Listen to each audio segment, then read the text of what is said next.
It's Matt Lenihan for Boxing Social in association with Empire Fight Store and R Kings. We're here in Riyadh. It's another, typical Riyadh location. Waterfall in the background. Dev Sahni on the lens.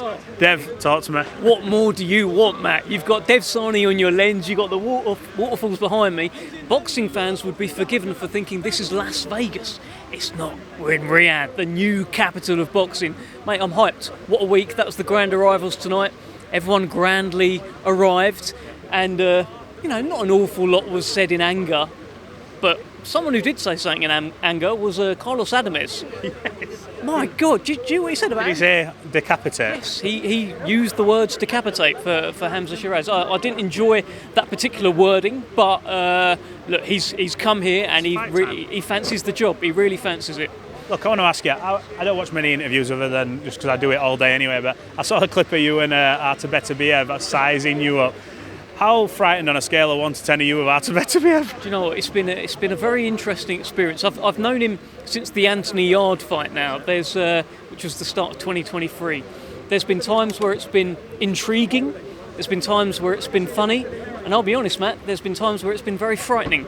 But I'm enjoying this experience with Artur Beterbiev. I'm not sure it ends well for Dev Sahni. If I'm honest, I feel like he could take me if it came down to it. On the cobbles? Anywhere he likes. Up to him. It's up to him, innit? Let's be honest. Aside from the main event, I think the Joseph Parker fight and Daniel Dubois, this is the fight that I believe everyone's talking about. I would say the people I've on maybe a little bit more than the main event.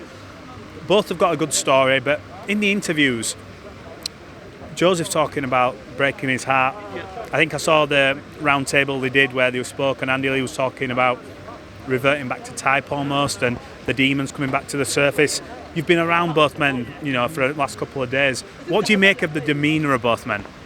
Well, let's start with the demeanour of Daniel Dubois.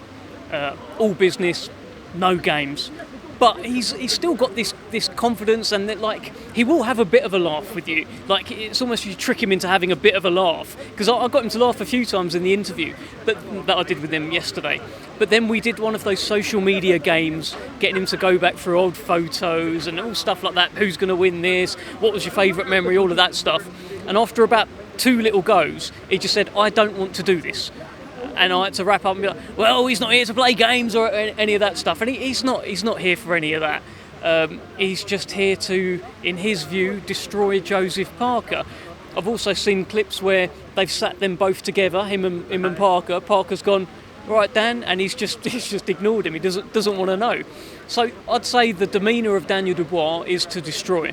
The demeanour of Joe Parker, obviously, look, he's here to do a job as well. He's got all sorts of momentum. And he fancies the job. He's got a bit of a habit of diffusing big power punches. I feel like he's come into this again with everybody doubting him. You look at the fight he had with Wilder, everyone was talking about Wilder, Joshua and all this kind of stuff in the background. And I was a bit like, how are they writing this man off? He does that, he comes and it's Zhilei Zhang. And I sort of feel like everyone was doing the same again, going, Zhang, the most dangerous fight for 5 or 6 rounds. And it's like, let's just not hold your horses. He's a live dog in the fight. And he comes into this almost with the talks of Dubois and Usyk and all this going on in the background. Does that make it more of a dangerous opponent, the fact that he can go, you take the pressure, Daniel, you make your plans, I've got my own plans to sort of flip the script on you? That's what he does. He notices all of this. He noticed when he was about to fight Deontay Wilder that at the press conference I was asking Deontay Wilder about a future fight with Anthony Joshua. He noticed that all of the talk around that week was about how AJ and Dubois and Joshua, AJ and Wilder had met for the first time. They're building up to this super fight. He knows all of that. He's just got his own plans. And he's noticing this stuff about Dubois going in, grabbing the mic off Usyk, calling him out.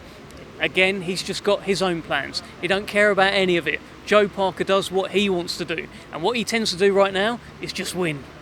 I spoke to, I didn't speak actually, I saw an interview Johnny Nelson did, forgive me, I can't remember the channel online, but no offence intended, and he said, rest assured, if Joseph Parker wins this fight, Anthony Joshua, Tyson Fury will come out the woodwork calling for the fight. Tyson Fury's retired, Joseph Parker's his friend.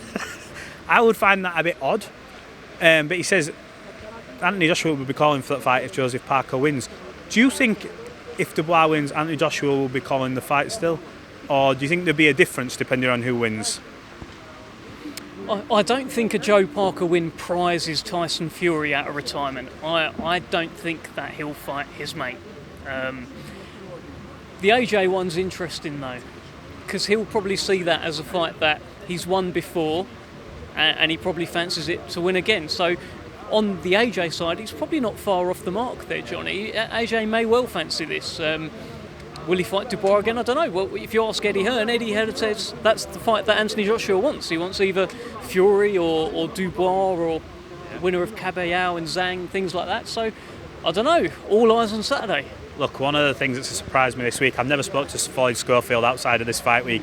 Knew about his record, heard he was a talented kid. He gave me some of the best one-liners ever.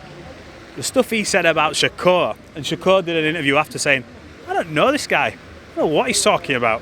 What have you made of the whole sort of back and forth and that? Because I found it hilarious, and I don't know whether it's just the American style and how they approach a fight, because when you look at the odds for this fight in particular on the card, heavily in favour of Shakur, but the way Floyd's talking, he almost makes you buy into this narrative of, wow, he's actually coming here to wreck everything. Yeah, look, in theory, out of the 7 main events that we've got on Saturday, that should be the least competitive, because you've got a 3-weight world champion, Olympic silver medalist, against a guy in Floyd Schofield who hasn't been anywhere near this kind of level. And you can't really get near this kind of level because Shakur is unbelievable.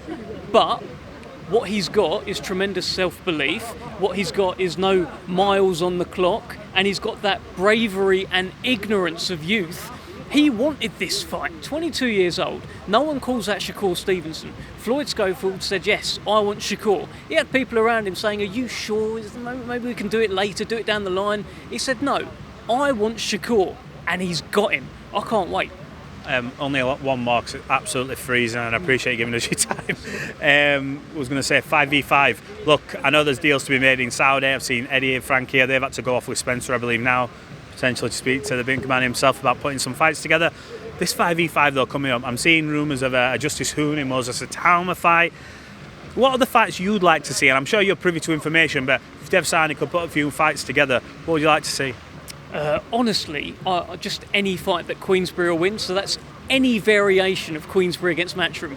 So all fights are welcome. That is the biggest cop-out on camera you've ever gained. Don't be a shithouse, come on. I couldn't really... I like the idea of that, what you said there, Moses and Justice Hooney. I'm not really sure. Eddie's took a pasting, let's just have it right. He's just been beaten by Oscar De La Hoya as well, and he's got against De La Hoya on this card. He's however many nil against Frank, 5-0 against Frank. He's now getting this opportunity again. He needs some numbers on the scoreboard here. Yeah, look, he's got plenty of good fighters. And, that just really went Queensberry's way that night. It was a night that will live long in the memory for myself, and I'm sure Jamie Ward as well over at Matchroom, and all those guys who do impressions of Dev Sahni. Yes, I heard you, Jamie. I heard you. I thought it was all right. It was pretty good, wasn't it? Yeah, I feel like he's got better though. I feel like he half didn't want to offend me, half choked up. I reckon he's got a better one. But can you do Jamie Ward? I don't think so, to be honest. Can you do impressions? Not really, mate. It's not really my thing. Got to ask. Not many talents. I'll work on it. Maybe who can I do an impression of? Who would you want me to do an impression of? I'll go away. I'll work on it. Anyone on this card? Yeah. Let me come back to you. Absolutely. Dev Sahni, appreciate your time. What a setting here in Riyadh. We look forward to the fight night. We'll catch up before fight night, but appreciate you jumping on. No worries at all. Good to see you, mate.